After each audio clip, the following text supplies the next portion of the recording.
Sebrae, Serviço Brasileiro de Apoio às Micro e Pequenas Empresas. Olá, começa agora mais um programa Destaques. E Fortaleza vai receber a 4ª edição do Fórum Gestão e Negócios, com atividades voltadas para empresários da construção civil. A programação vai ser formada por palestras, oportunidades comerciais, exposição de produtos e explicação sobre os impactos da reforma tributária no setor. Olha, Fortaleza vai ser palco da 4ª edição do Fórum Gestão de Negócios, organizado pela Nilo Maia Distribuidora. A gente vai conversar sobre tudo que vai envolver, discussões importantes que vão ser debatidas nesse evento. A gente vai falar agora com o Bruno Maia, que é diretor da Nilo Maia Distribuidora. Bruno, obrigado por estar conversando com a gente. Vamos falar desse importante momento, voltado principalmente para lojistas da construção civil. O que é que o Fórum vai trazer diferente das outras edições? O que é que está sendo preparado para receber esse público que vai participar desse evento? Bom, primeiramente eu que agradeço a oportunidade de falar sobre o Fórum. Bom, o Fórum da gente ele vai acontecer agora no dia 24 de outubro e a gente está fazendo a 4ª edição dele. A cada edição que a gente vem realizando, ele vem ficando cada vez mais com alcance maior, porque a gente está hoje com um número de lojistas confirmados de cerca de 450. Então, o número de pessoas total, entre fornecedores, a equipe lá que vai estar trabalhando da gente, vai superar 1.200, cerca de 1.300 pessoas nesse evento. Então, a gente também está levando muito fornecedor novo. Tem fornecedor também das indústrias de material de construção que estão levando lançamentos, né? Então teve muita novidade para trazer para o evento nesse sentido. E é isso, é o alcance que ficou maior em número de marcas que estarão presentes, também como o número de pessoas convidadas. Em relação aos painéis, ao que vai ser debatido, tem um tema que ele tem gerado dúvidas e vocês exatamente organizam isso para necessidade de esclarecimento. A reforma tributária tem sido uma discussão muito importante. Como é que isso está sendo pensado também para ser implementado no fórum? Bom, inclusive você tocou num assunto importante, porque o tema central desse fórum é justamente a questão do conteúdo, né? Ele é um evento que combina conteúdo, né, o desenvolvimento das pessoas convidadas que vão estar lá, como também combina a parte de rodada de negócios e o happy hour, network, que vai acontecer lá também ao final do evento. Então, na questão do conteúdo, a gente tem um âncora que vai estar lá, que é Geraldo Rufino.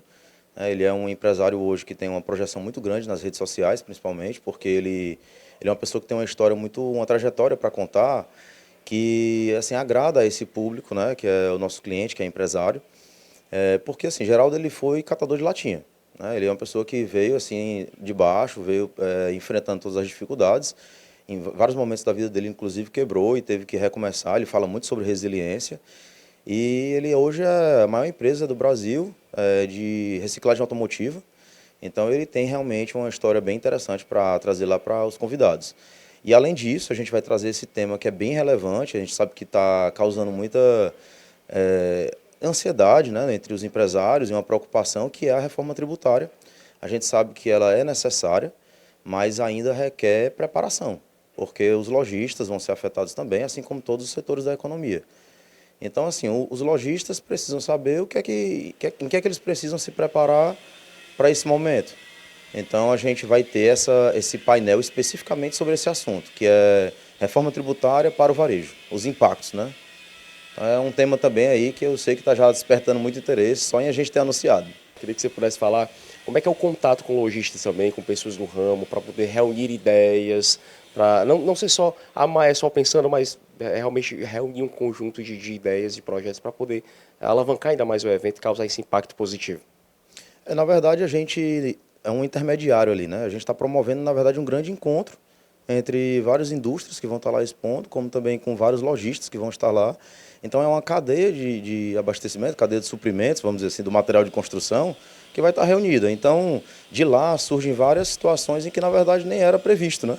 Como, por exemplo, tem lojistas que são colegas do ramo, que se encontram e trocam informações. Você tem gente lá que é de rede. Então, já teve gente participando de evento nosso, inclusive, que conseguiu prospectar novos colegas também, que são de rede de varejo, porque eles estão se encontrando todos lá, né? Então, assim, é um momento realmente de, como eu falei, de networking. Então, de lá, a gente tem aí uma troca de ideia, troca de informação, que é muito produtivo. É um momento voltado para lojistas da construção civil. Queria que você falasse um pouco sobre esse ramo, que é importante aqui, principalmente para o Estado, gera economia, gera renda. Como é que está o setor no momento, né? Está passando por alguma dificuldade, está enfrentando algum desafio? Quais são as oportunidades do momento para o setor? Bom, como você disse, né, o setor de material de construção, ele de fato é muito representativo. né? Se você for ver em termos de participação, ele supera vários outros que são relevantes em número de lojas no Brasil, né? Superando, por exemplo, o número de farmácias, por incrível que pareça. Então, assim, tem uma representatividade de faturamento e de número de CNPJs. A gente, querendo ou não, consegue fazer uma boa movimentação com esse evento, porque 450 lojistas é um número relevante para uma cidade como Fortaleza, mesmo que seja muito grande, mas dá uma boa movimentada. Então, assim, eu entendo que o que partiu de um sonho, que era fazer um fórum, onde a gente trazia, ele agregava um serviço a mais para o nosso cliente, porque a questão toda é porque, assim, a gente é um fornecedor deles, né, como distribuidor. Mas aquilo ali, para não ser uma coisa só transacional, onde a gente está fornecendo material e recebendo, digamos assim, o pagamento por isso, a gente está trazendo algo a mais, que é essa questão de você trazer desenvolvimento, trazer informação, trazer networking, relacionamento para eles.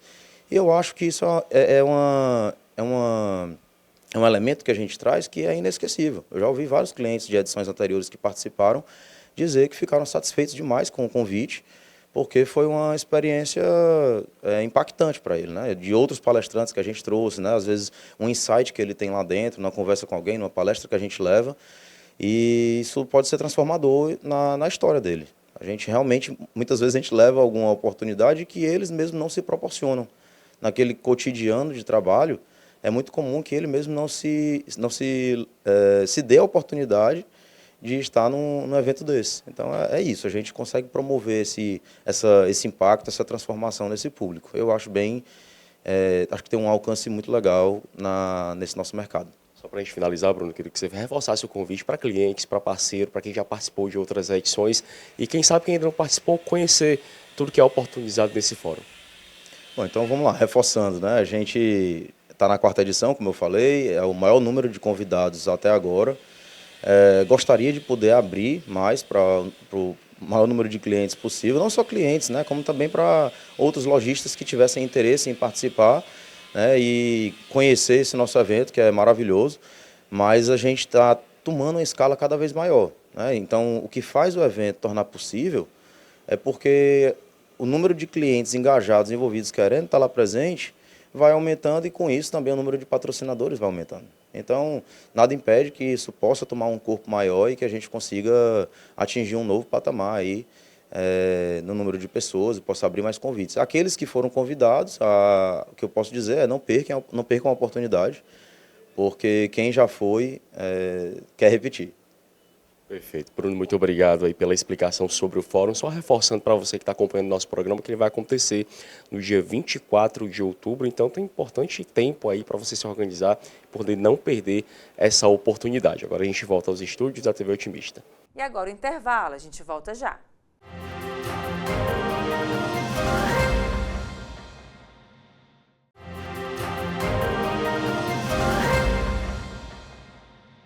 E a gente fala agora sobre abandono de incapaz. Essa situação pode ocorrer em diversos ambientes, inclusive em condomínios. Por esse motivo, síndicos e administradores devem estar atentos para evitar qualquer tipo de complicação jurídica e garantir o conforto dos moradores desses residenciais. Olha, para você que está acompanhando o nosso programa, é comum que você tenha ouvido a expressão abandono de incapaz, mas existem algumas situações específicas que configuram essa prática, principalmente em áreas de condomínios. Para conversar com a gente sobre esse assunto e esclarecer algumas dúvidas sobre esse tema, a gente vai conversar agora com o Gustavo Lima, que é diretor de uma empresa que presta assistência para condomínios. Gustavo, queria que você começasse configurando para a gente o que simboliza esse abandono de incapaz em áreas de condomínios, se isso se restringe apenas a crianças e quais as punições.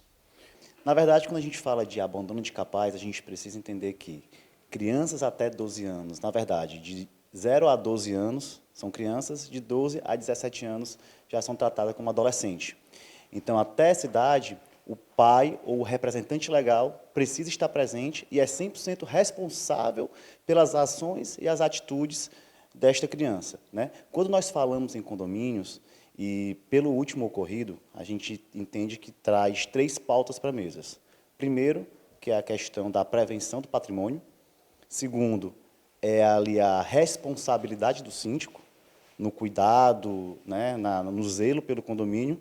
E terceiro, é o abandono de incapaz. Então, quando a gente traz para a mesa essa pauta, a gente precisa entender que toda a ação dentro do condomínio, por mais que o condomínio seja bem administrado pelo síndico, seja o síndico presente, é de responsabilidade do representante legal da criança. Então, assim, o condomínio ele pode, né, orientar, ele pode colocar dentro do regimento interno alguns limites onde a criança pode brincar, o que a criança pode fazer. Um exemplo, crianças abaixo de 12 anos não podem frequentar a piscina desacompanhada. Isso é uma ação que o condomínio pode tomar, mas sempre a responsabilidade vai ser do pai, sempre a responsabilidade vai ser dos representantes legais dos condomínios. O que o síndico pode fazer para punir? Sinceramente, a única forma que ele tem de controlar e notificar os pais da criança é caso ele infrinja um regimento interno.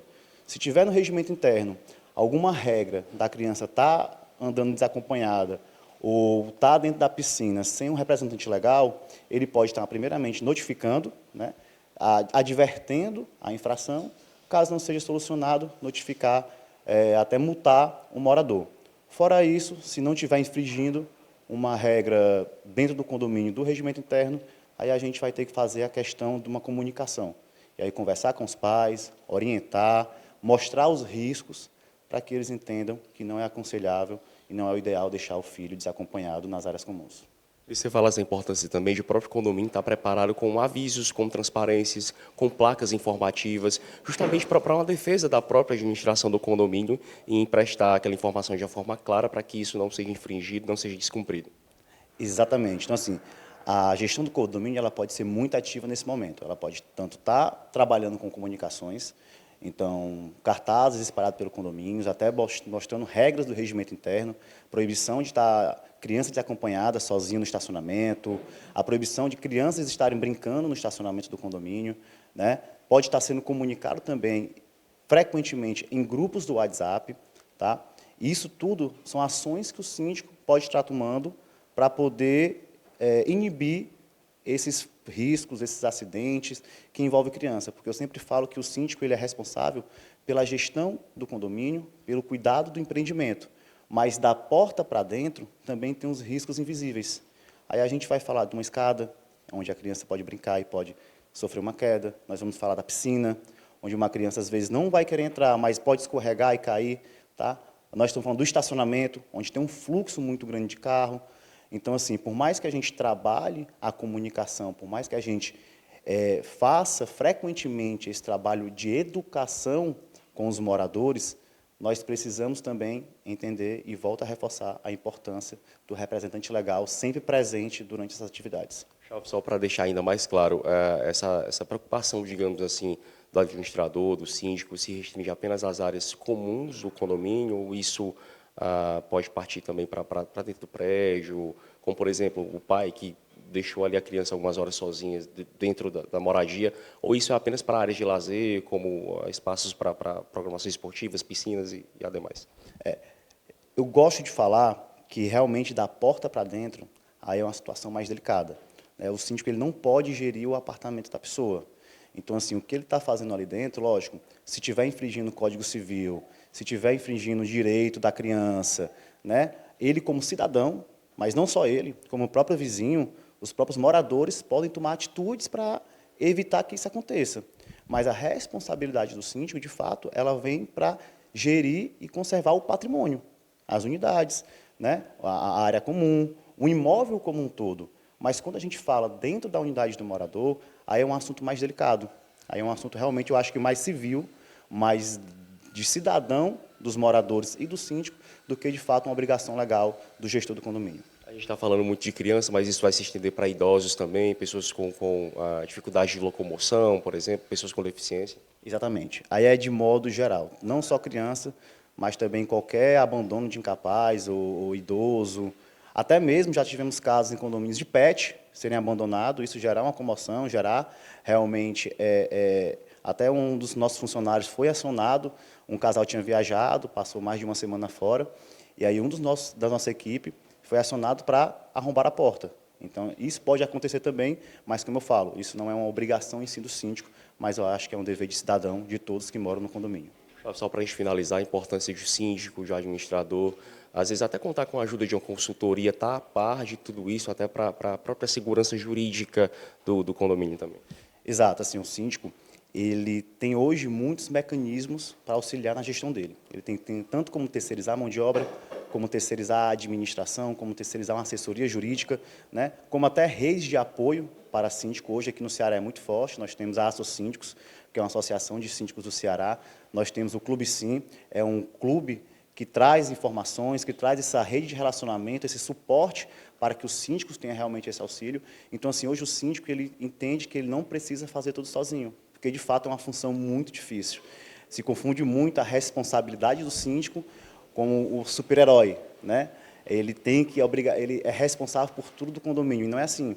Ele está lá para zelar pelo patrimônio, ele está lá para zelar pelo bem-estar dos moradores, mas tem coisa, e grande parte, né, das atribuições do condomínio, eu acho que é mais um dever pessoal de cada morador. E isso confunde um pouco com o síndico. Então, o síndico ele precisa ter essa orientação que ele não é responsável por tudo.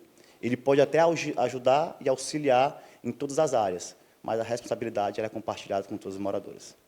Gustavo, muito obrigado pela sua explicação, muito obrigado pela sua participação. Então, todas essas dicas, você nota que alguns pontos mais delicados, mas são super importantes para garantir a segurança do seu condomínio e dos moradores que nele residem. Voltamos ao estúdio. E agora o intervalo, a gente volta já.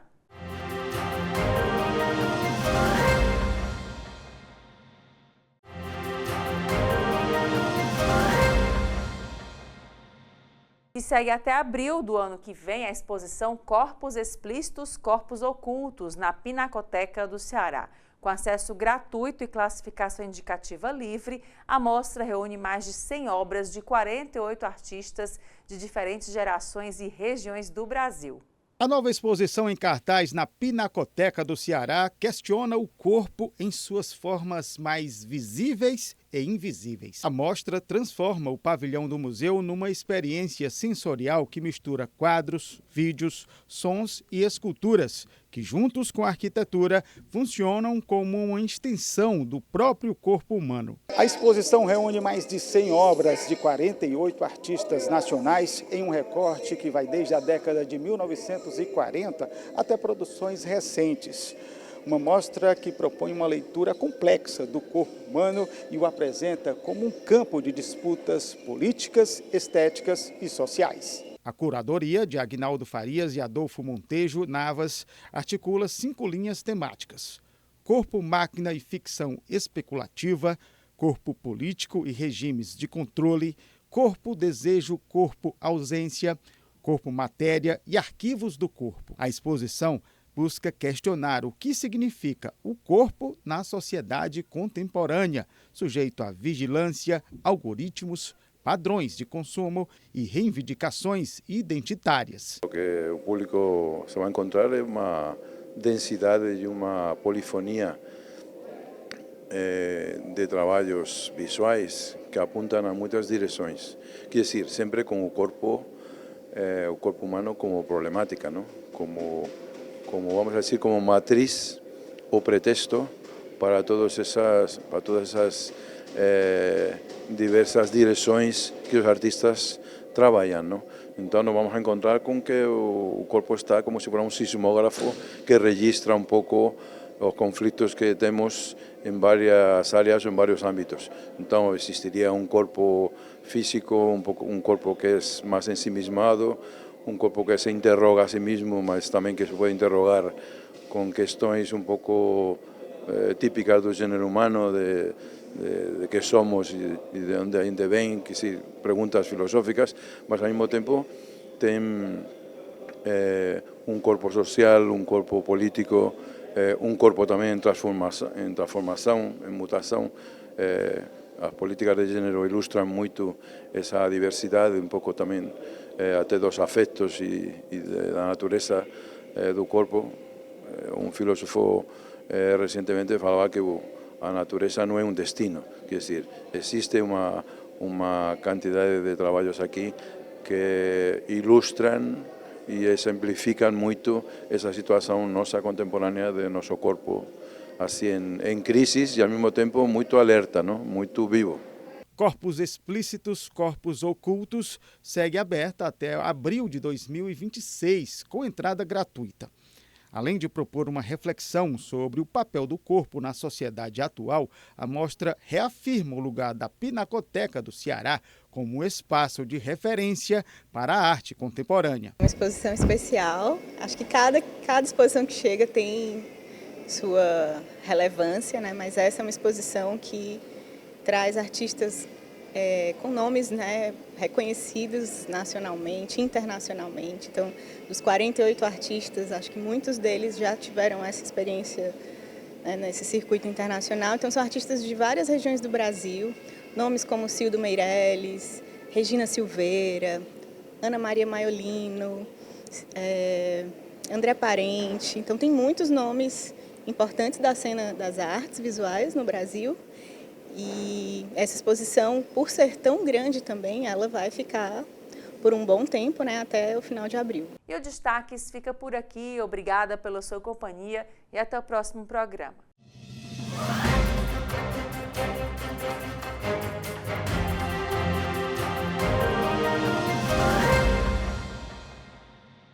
Sebrae, Serviço Brasileiro de Apoio às Micro e Pequenas Empresas.